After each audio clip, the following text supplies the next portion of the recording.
And welcome to प्राविपियर classes. तो आज के हमारे वीडियो का टॉपिक है ह्यूमन हार्ट यानी कि मानव हृदय। आपने देखा होगा कि जितने भी टीजीटी, पीजीटी या वर्ग 1 या वर्ग 2 के जो भी एग्ज़ाम्स होते हैं, प्रतियोगी परीक्षाएं होती हैं, उनमें यह जो टॉपिक है मानव हृदय या ह्यूमन हार्ट, इससे संबंधित बहुत सारे क्वेश्चंस पूछे जाते हैं। तो जैसा कि मैंने आपको बताया था कि अब से मैं आपके साथ में ऐसी वीडियो शेयर करूंगी जिससे कि आपका टीजीटी, पीजीटी, वर्ग 1 या वर्ग 2 इनसे संबंधित जो भी टॉपिक होंगे उनके बारे में वीडियोस बनाऊंगी। तो आज उसी कड़ी में मैंने ये सेकंड वीडियो आपके साथ में अपलोड किया है। इससे पहले मैंने आपके साथ में डाइजेस्टिव सिस्टम का एक वीडियो शेयर किया था और आज के वीडियो में हम देखेंगे ह्यूमन हार्ट के बारे में। इसके नेक्स्ट वीडियो में मैं आपको परिसंचरण तंत्र यानी कि सर्कुलेटरी सिस्टम के बारे में पूरी डिटेल इन्फॉर्मेशन दूंगी। तो जल्दी से मेरे चैनल को सब्सक्राइब कर लें और बेल आइकन को दबा दें जिससे कि आपको आने वाली वीडियोस की नोटिफिकेशंस मिल सके। और अगर ये वीडियो आपको पसंद आए तो इसको लाइक और शेयर करना ना भूलें।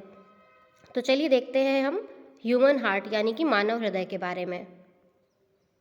हार्ट और इसके फंक्शन यानी कि हमारा हृदय और ये किस तरह से कार्य करता है, सबसे पहले तो हमें ये समझना बहुत ज़रूरी है। हमारा जो हृदय होता है ये एक बंद मुट्ठी के आकार का अंग होता है जो हमारे पूरे शरीर में रक्त को पंप करता है और यह परिसंचरण तंत्र यानी कि सर्कुलेटरी सिस्टम का एक मेन ऑर्गन, एक प्रमुख अंग होता है। हमारा जो हृदय है इसका जो लगभग वज़न है वो 10 से 12 औंस यानी कि 250 से 320 ग्राम का बताया गया है। आप लगभग ही शब्द यूज़ करिएगा क्योंकि इसकी जो एग्जैक्ट वज़न है वो तो किसी को नहीं पता। तो ये एक लगभग इसका वज़न होता है। उसके बाद में हम इसके कार्य के बारे में अगर देखें तो हमारा जो हृदय है इसका मुख्य कार्य हमारे पूरे शरीर में रक्त को स्थानांतरित करना होता है यानी कि रक्त को ट्रांसफ़र करना होता है। रक्त हमारी कोशिकाओं में ऑक्सीजन और पोषक तत्व पहुंचाता है और वहां से कार्बन डाइऑक्साइड और जो भी अन्य अपशिष्ट पदार्थ होते हैं उनको दूर लेके जाता है। यानी कि जो हमारा ब्लड है यहाँ से ऑक्सीजन और जो न्यूट्रिएंट्स होते हैं ये हमारी जो सेल्स हैं, कोशिकाएं हैं, उनमें पहुंचाना और उसके बाद वहाँ से जो वेस्ट मटेरियल है यानी कि कार्बन डाइऑक्साइड है और जो भी अन्य और अपशिष्ट पदार्थ होते हैं उनको हमारे रक्त में लेकर उनको जिस अंग में जाना है, जिस अंग से वो हमारे शरीर से बाहर निकलते हैं वहाँ तक पहुँचाने का कार्य करता है हमारा हृदय। अब देखते हैं हम पार्ट्स ऑफ द हार्ट यानी कि जो हमारा हृदय है इसके और जो भाग हैं उनके बारे में, जिन भागों के बारे में आज हम जानेंगे। तो हमारा जो हृदय होता है ये एक बिल्डिंग की तरह कार्य करता है। जैसे कि बिल्डिंग्स में दीवारें होती हैं, यहाँ हृदय में भी वॉल्स हैं, आप देख सकते हैं, दीवार है, कक्ष होते हैं जिन्हें चैम्बर्स बोलते हैं। ये चैम्बर्स एक रूम की तरह कार्य करते हैं, इनको रूम बोलते हैं। फिर होता है वॉल्व। वॉल्व क्या है? जैसे कि कमरों के दरवाजे में दरवाजे होते हैं, खुलते और बंद होते रहते हैं, उसी तरह वॉल्व भी कार्य करती हैं। ये खुलती और बंद होती हैं जिससे कि ये रक्त को प्रवाह कर सकें। उसके बाद है ब्लड वेसल्स यानी कि रक्त वाहिकाएँ। ये पानी के पाइप की तरह होती हैं जो हमारी पूरे शरीर में होती हैं। जैसे कि आप देख सकते हैं बिल्डिंग में भी जो पानी के पाइप होते हैं ना वो पूरे बिल्डिंग में होते हैं, उसी प्रकार से रक्त वाहिकाएँ जो हैं हमारे शरीर में पूरी तरह से पूरे शरीर में ये रक्त वाहिकाएँ पाई जाती हैं। अब हम इन पार्ट्स को डिटेल में जानेंगे।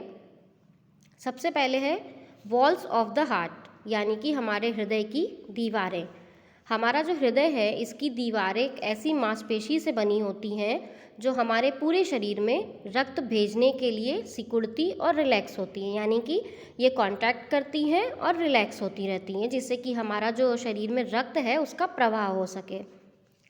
हमारे हृदय में मांसपेशीय ऊतकों की एक परत होती है जिसे सेप्टम कहते हैं। यह हमारे हृदय को बाईं और दाईं ओर विभाजित करती है। यानी कि हमारा जो हृदय है उसको दो भागों में विभाजित करने के लिए जो ऊतक की एक परत है, मांसपेशीय ऊतक की परत है, उसको सेप्टम बोलते हैं। ये सेप्टम के ही माध्यम से हमारा हृदय दाएं और बाएं भाग में विभाजित होता है। हमारे हृदय की दीवारें जो हैं वो 3 परत में होती हैं। जो पहली परत है आप देख सकते हैं वो है एंडोकार्डियम जिसको आंतरिक या भीतरी परत कहते हैं। फिर है मायोकार्डियम जिसको पेशीय मध्य परत कहा जाता है यानी कि मस्कुलर मिडिल लेयर बोलते हैं। और थर्ड है एपिकार्डियम, जिसको सुरक्षात्मक बाहरी परत कहते हैं, यानी कि प्रोटेक्टिव आउटर लेयर बोलते हैं। अब आप देख सकते हैं जो एपिकार्डियम है वो पेरिकार्डियम की ही एक परत है।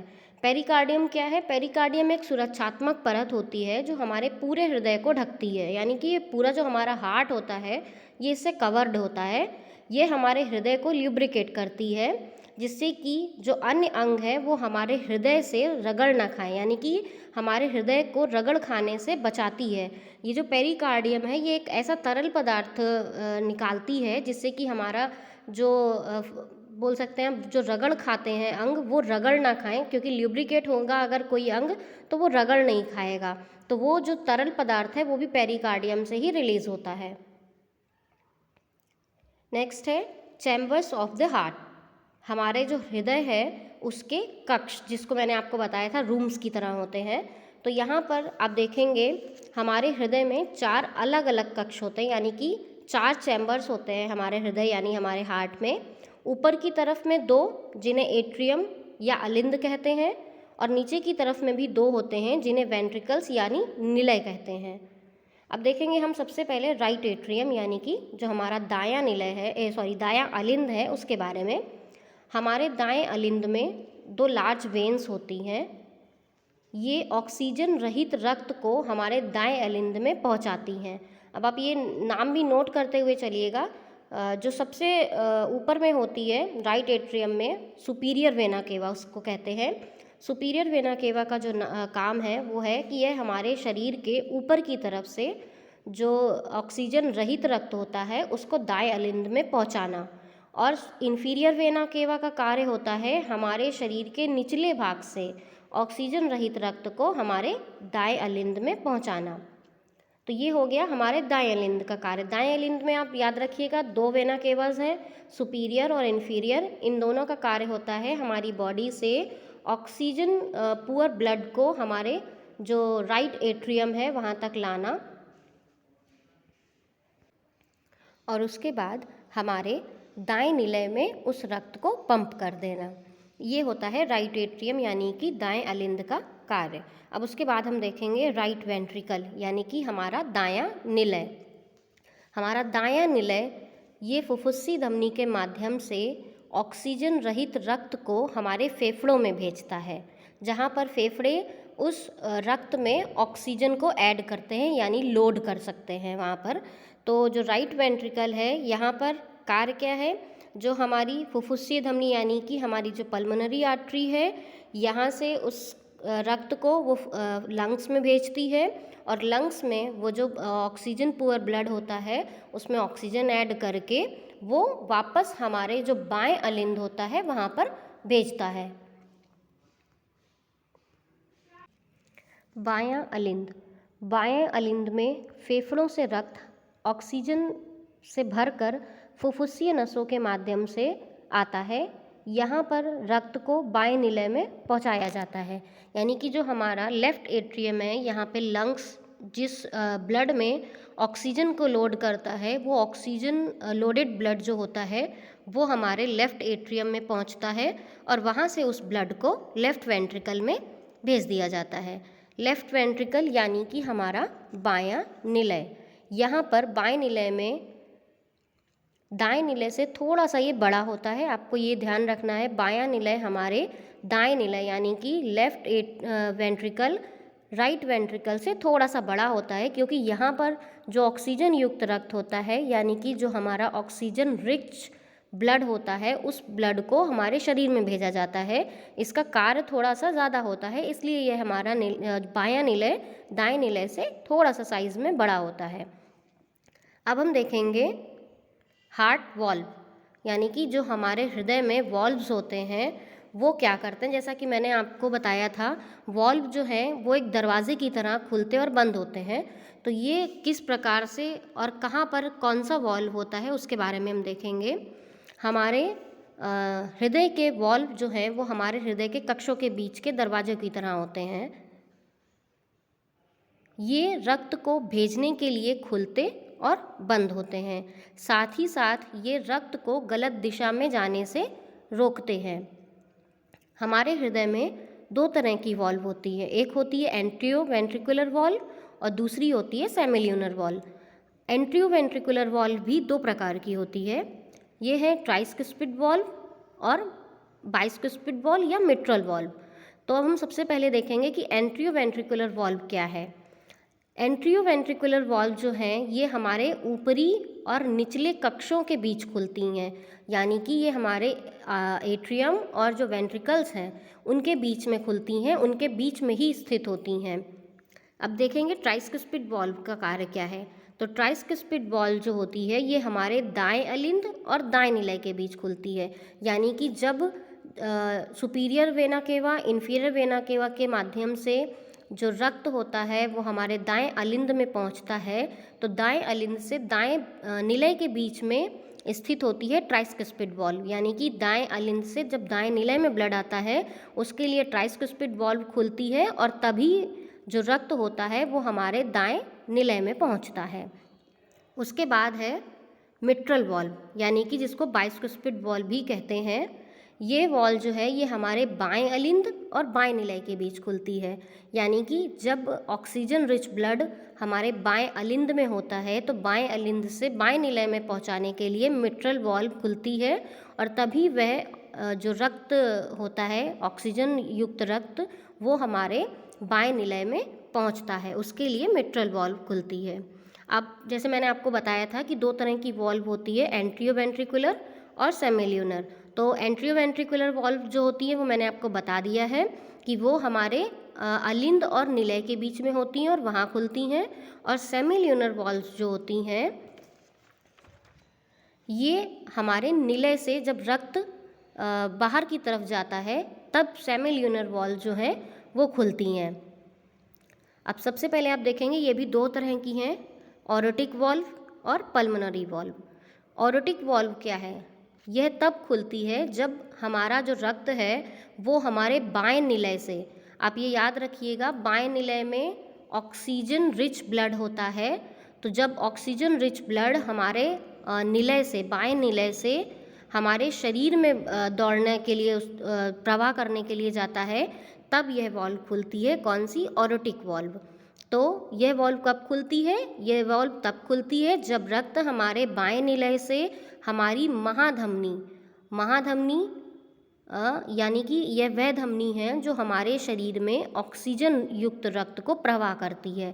आपको ये भी याद रखना है कि महाधमनी यानी कि जो पल्मोनरी आर्टरीज होती हैं वो क्या करती है, ऑरोटिक यहाँ पर है, ऑरोटिक वॉल्व जो है ये तब खुलती है जब ऑक्सीजन रिच ब्लड को हमारे शरीर में प्रवाह करा जाता है। तो ये हो गई हमारी ऑरोटिक वॉल्व। दूसरी है पल्मोनरी आर्टरी। पल्मोनरी आर्टरी यह तब खुलती है जब रक्त हमारे दाहिने वेंट्रिकल यानी कि जो हमारा राइट वेंट्रिकल होता है वहाँ से हमारी फुफ्फुसीय धमनी में प्रवाहित होता है। फुफ्फुसीय धमनी आपको ये यहाँ पर याद रखना है, यह एकमात्र धमनी है हमारे शरीर में जो ऑक्सीजन रहित रक्त को ले जाती है। अभी आप आगे देखेंगे, मैं आपको बताऊंगी कि जो धमनियाँ हैं, जो नसें हैं, उनका क्या कार्य है, वो किस तरह के रक्त को प्रवाह करती हैं। तो जो फुफ्फुसीय धमनी होती है यह शरीर में एकमात्र धमनी है जो ऑक्सीजन रहित यानी कि ऑक्सीजन पुअर ब्लड को हमारे लंग्स पे लेके जाती है। तो आपने यहाँ पर ये दोनों वॉल्व का मतलब समझ लिया होगा जो सेमिल्यूनर वॉल्व्स हैं। ऑरोटिक वॉल्व जो है वो हमारे लेफ्ट वेंट्रिकल में खुलती है और पल्मोनरी वॉल्व जो है वो हमारे राइट वेंट्रिकल में खुलती है। अब हम देखेंगे ब्लड वेसल्स के बारे में, यानी कि रक्त वाहिकाएँ जिसको बोलते हैं। हमारे हृदय में 3 प्रकार की रक्त वाहिकाएँ होती हैं जिनके माध्यम से जो रक्त है यानी जो ब्लड है वो पूरे शरीर में पंप करता है।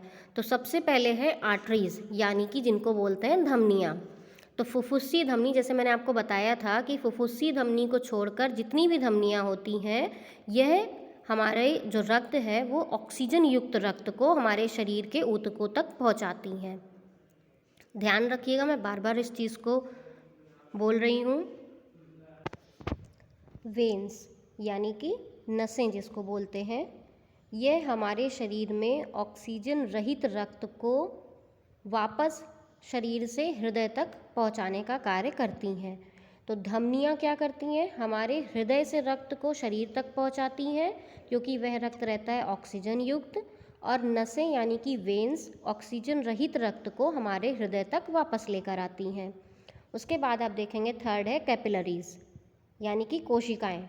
ये छोटी रक्त कोशिकाएं या ये छोटी रक्त जो वाहिकाएं होती हैं, यहाँ पर हमारे शरीर में ऑक्सीजन युक्त रक्त और ऑक्सीजन रहित रक्त का आदान प्रदान होता है।